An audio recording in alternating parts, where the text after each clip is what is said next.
আদাব, নমস্কার। সৃষ্টি, স্থিতি, ছন্দ, সর্বজ্ঞানী, সর্বরূপধারী মহান আল্লাহ তাআলা, মহান ঈশ্বর, মহান ভগবানের নাম নিয়ে শুরু করলাম।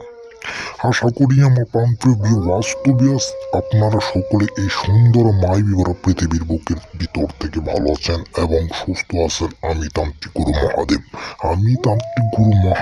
আজকে আমি আপনাদের মাঝে যে পাওয়ারফুল বশীকরণ মন্ত্রটা নিয়ে হাজির হয়েছি, নারী কাম বশীকরণ। নারী কাম বশীকরণ মন্ত্রটা এমন একটা পাওয়ারফুল মন্ত্র, আদিকাল থেকে যুগ যুগ ধরে প্রাচীনকাল থেকে মন্ত্রটা পরীক্ষিত মন্ত্র। আমি বলতেছি না যে আমার ধারে আপনাদের কাজ করতে হবে, আপনাদের কাজ আপনারা নিজে করতে পারবেন যদি সঠিক নিয়মে, সঠিকভাবে, সঠিক জায়গায় যদি মন্ত্রটা প্রয়োগ করতে পারেন। কাজের সাথে সাথে রেজাল্ট হবো সেই কাঙ্ক্ষিত নারী কাম বশীকরণে বন্ধন হবো, এমনকি সেই নারী নিজে এসে আপনার সাথে কাম দিব। আমার প্রাণপ্রিয় ভিউয়ার্স, মন্ত্রটা শুধুমাত্র একবার মন্ত্র পাঠ করতে হইব, সঠিকভাবে, সঠিক নিয়মে। একটাবার মন্ত্র পাঠ করার সাথে সাথে কাজের রেজাল্ট পাবেন। মন্ত্রটা শুনেন, আমি আপনাদের মন্ত্রটা শোনাই দিয়েছি। নারী কাম বশীকরণ মন্ত্র।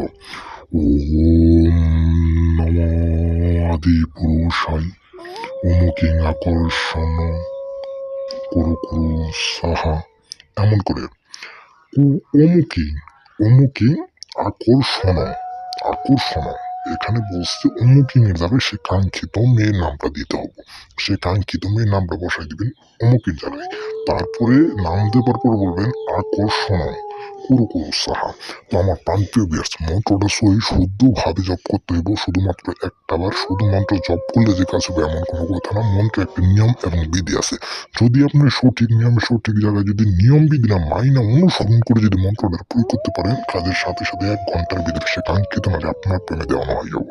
আর দেওয়ানো শুধু যে হবো এমন কোনো কথা না, সে কাঙ্ক্ষিত নারী আপনার জন্য। নারী কাম বশীকরণ মন্ত্রটা এমন একটা মন্ত্র, আপনি যদি মন্ত্র পাঠ করার সাথে সাথে সে কাঙ্ক্ষিত নারী আপনার রুমে এসে গায়ের কাপড় খুলে দিয়ে আপনার সাথে কাম করবো, কাম দিব। সেই কাঙ্ক্ষিত মেয়ে নিজে একটাবার কাজ করে দেখেন, বহু তন্ত্র এবং মন্ত্রযন্ত্র এবং টুকটা দিয়ে কাজ করছেন, কোনো কাজের ফল আপনারা পান নাই। এইবারে কাজের রেজাল্ট আপনারা পাবেন। সকলে ভালো থাকবেন, সুস্থ থাকবেন। আদাব, নমস্কার।